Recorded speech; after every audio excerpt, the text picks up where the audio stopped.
can't outrun your trauma. And also, in recovery, people want to stay the same except for losing the drugs and alcohol or whatever you're recovering from, like anorexia or shopping addiction, sex addiction, whatever it is, workaholic. A lot of people want to stay the same music, same friends, same neighborhoods, same hobbies, same everything, but lose the addiction. And that's not how it works. That's a recipe for disaster and misery. In order to relieve the addiction, you have to work on it. You have to, it's an internal thing that you got to do. And it's about feeling your feelings. It's about being able to handle life. It's about expression of your emotions and not masking them or escaping them, suppressing them, repressing them. None of that. Here's the problem though with staying. So even if you do that and you keep everything else the same people, same relationships, same music, media, same patterns wherever you go, you're likely to fall right back into the same trap, back in the same ditch.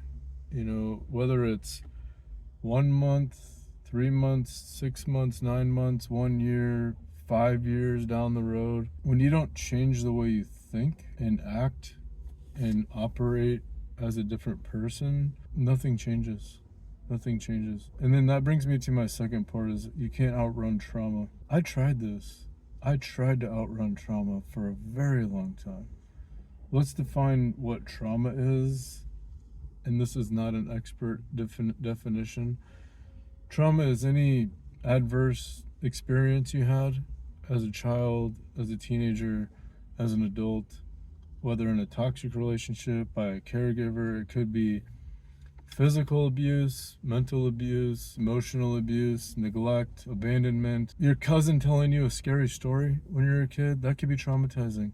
These are all traumatic events, and some of them stick with us longer than others, and some of them need to be dealt with in different ways, but definitely accepting them and letting the emotions and thoughts flow through.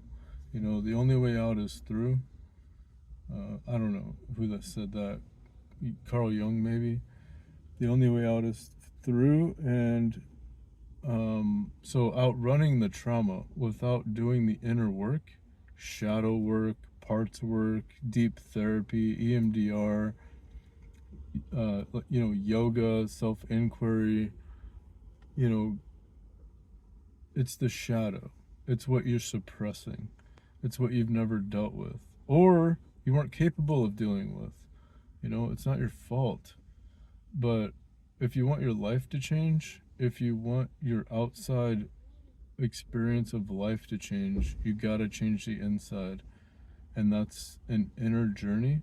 It's turning your focus away from the outside back on yourself and asking yourself why.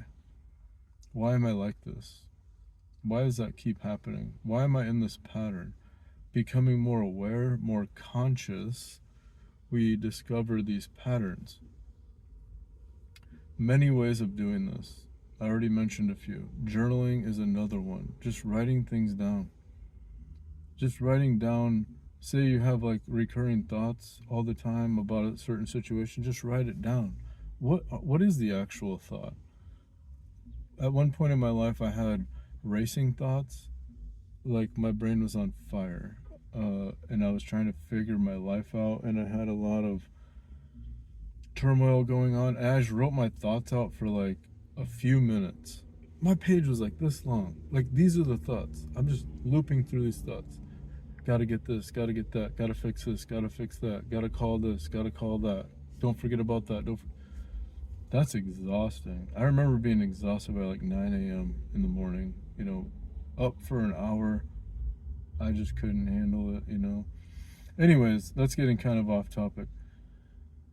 I see this a lot with people at the gym. And I've worked on my weight, my body, my mentality, my nutrition, my entire life.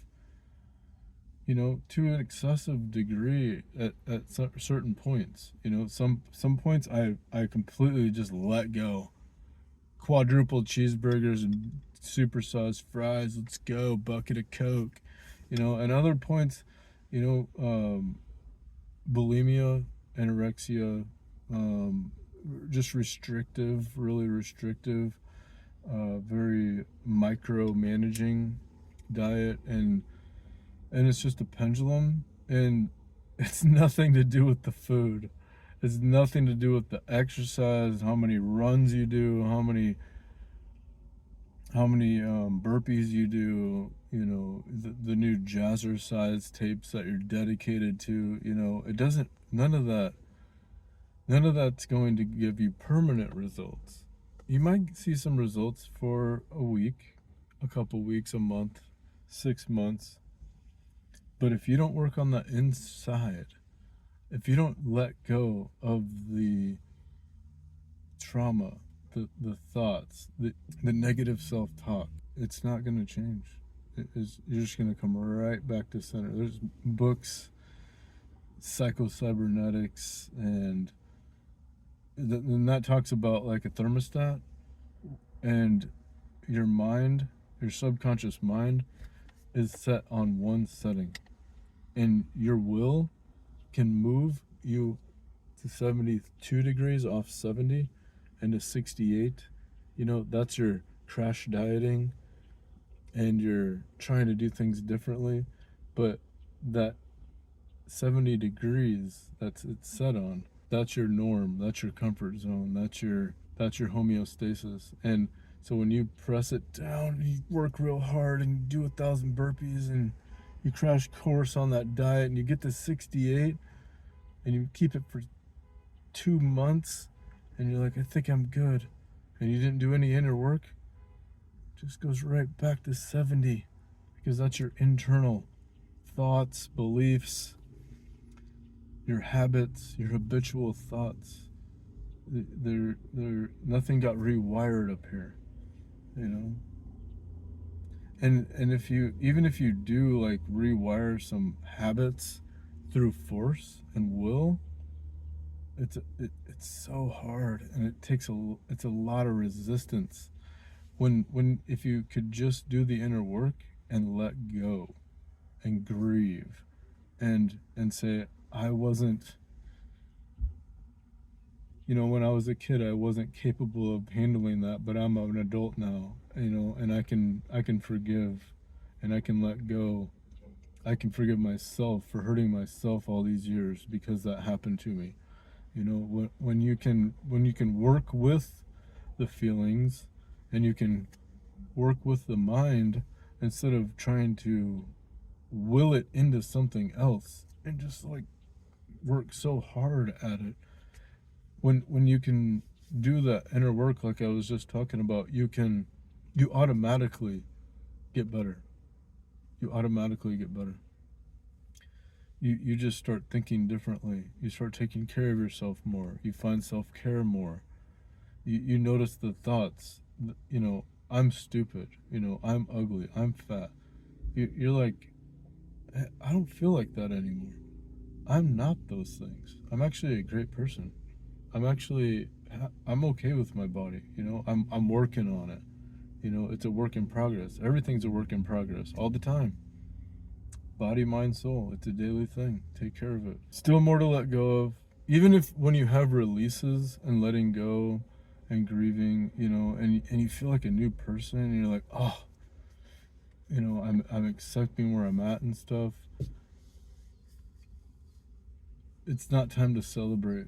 It's time to say, good job, we're on the path, and you keep going, and you keep going through it, and you keep going through it, and you keep going through it, until one day you wake up and your thoughts are great, and you're happy, and you don't have any worries, and this is possible. This has been my path.